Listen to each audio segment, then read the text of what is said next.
Hey everybody, Sarah here. So today I want to talk about how confusing all the morphs are that start with the word sun or have the word sun in them. And so I want to explain to you the difference between each of these. Really quick, I just want to say I have a website, sarahsnakeshop.com, where I sell corn snakes and corn snake accessories. I also have 2 corn snake morph books that I wrote that are available on there with the beginner in mind.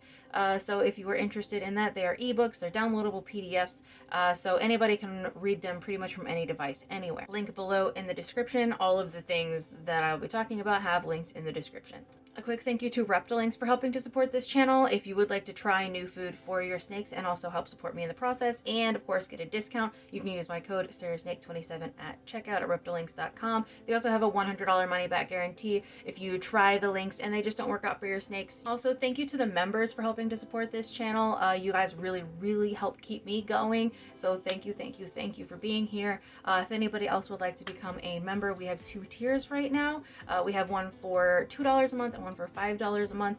I'm considering doing a $10 or $15 a month tier where you guys get a Discord server as well. So if that's something that you guys are interested in, please let me know. So there's a lot of different morphs that either start with the word sun or have the word sun in them. And I know that a lot of people can get these confused because what's the difference between a SUNkissed and a sunrise and a SUNspot? Like there's so many different morphs out there. So let's just talk about that. So the first ones I'm going to talk about are ones that we know are mutations. So there are morphs and then there are mutations. All mutations are morphs, but not all morphs are mutations. So if you think about it in like apples versus fruit, all apples are fruits, but not all fruits are apples. So we have the same thing going on with morphs and mutations. Mutations are morphs, but not all morphs are mutations. So a morph is pretty much any deviation from the normal, and that can be a deviation that is selectively bred over a long period of time. Like this snake would look really good with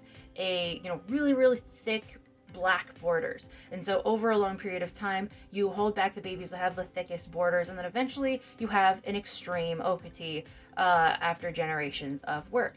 Then there are mutations, which are, oh, this thing has no melanin, and when I breed it to the other thing that has no melanin, I get all babies that have no melanin. That's essentially what a mutation is. There's, of course, more nuance to that than that, but just to kind of give you an idea of the differences. So the first one I'm going to talk about is SUNkissed. SUNkissed is one of the oldest mutations out there. It's been around for a long time. SUNkissed, like I said, is a mutation. It is recessive. I'm not going to go into what all those words mean if you don't want to. This is kind of a beginner video. So SUNkissed is a hypotype, which means the blacks are reduced to a gray or brown color instead of being completely black. Also, it is a slight pattern mutation. So what we look for on a SUNkissed is they usually have little to no cheek pattern kind of right above their mouths, and what little cheek pattern they might have is more up closer to the eyes. That's a very signature SUNkissed thing. Also, SUNkissed have fewer saddle blotches on average. I went through and literally counted everything at one point, and on average they do have fewer saddles, and the saddles are larger. They take up more space, and so if you kind of see a snake that it looks like those saddles are a little bit more elongated, maybe a little bit more round, maybe they also seem like a little bit lighter, like they don't have quite as much black on them as the average, and especially if you see those really white cheeks up near the mouth with just a little bit of color kind of closer to the eyes, it's very likely going to be a SUNkissed, and once again, that is a mutation, that is a morph. The next mutation that is a morph that I want to talk about is sunrise. Sunrise, they start out, they hatch out white, and then the reason they're called sunrise is they gain more and more color as they get older. Now, sunrise is usually mixed with amelanistic, and that's what gives it that effect where they're born white and then they gain more reds. A sunrise that does not have amelanistic is actually born really dark and they continue to gain more color. So it's actually the opposite, but it still fits because if you think about a sunrise, it starts out dark and then it gets brighter and brighter as, the sun rises. So a sunrise starts out with less color and very quickly gains a lot of color. It's not a very common mutation. You're not going to see it out there very much. Another sun morph that's pretty uncommon, but I thought I would mention, there's one called Sunburst. And Sunburst is actually the combination of sunrise and diffuse, and of course officially amelanistic, because we really don't have too many examples of like normal or like non-amelanistic sunrises, so a little weird.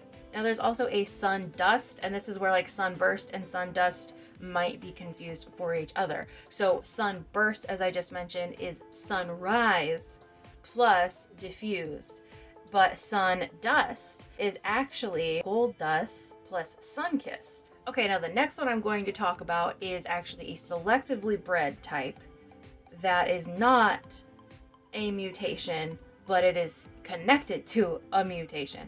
So try to bear with me. Amelanistic, as you may know, is a mutation, and you can also, as I mentioned earlier, over selectively breeding over time, you can change certain things about a line. And I even used the example earlier of creating thicker borders. Well, you can also create thinner borders by doing that. And a Sunglow is pretty much just an amelanistic that has no borders. Now, it has kind of been more widely accepted now that the Sunglows must also have a little bit extra saturation, especially in the ground color, because you can have a borderless amelanistic that has a white ground color, but that's not going to be a Sunglow. So the Sunglows are the ones that have no saddle borders at all, but also have really high saturation of that red-orange coloration that we see in amels. The next one is similar in that it is already connected to another mutation, but it's a selectively bred type of that mutation, and that is Sunspot. Sunspot is a type of stripe that has little dots that go down the back. It doesn't look like a stripe at first, but because of selectively breeding, they can make these little tiny spots that are darker on a light ground color. So when we see that, a sunspot stripe, so a sunspot is like spots that look like little suns, and they just happen to genetically also be stripe. The last one I'm going to talk about here is one that's also selectively bred, but it's also sort of a line name as well, and that is Tequila Sunrise. Now, don't confuse sunrise with tequila sunrise. I know that that's difficult and it's kind of complicated. I didn't make up the names, and as unfortunate as it may be, in this corn snake community, we respect the names that were given to morphs, even if we think the names of the morphs are kind of dumb. And so in this case, we have Tequila Sunrise, and it is a line of snows and ultramel aneries that have super, super high yellows in them, and they also are very washed out as far as the color of their saddles go. It's a very unique looking line. Just remember that if you're like looking up sunrise corn snake and you see a snake that's like gray and yellow or pink and yellow, it's very likely that you found a Tequila Sunrise picture instead of a sunrise picture. But just sort of giving you an idea of if you're looking for these morphs and you see something that looks completely different from what you were expecting, it's probably because two different morphs have very similar names.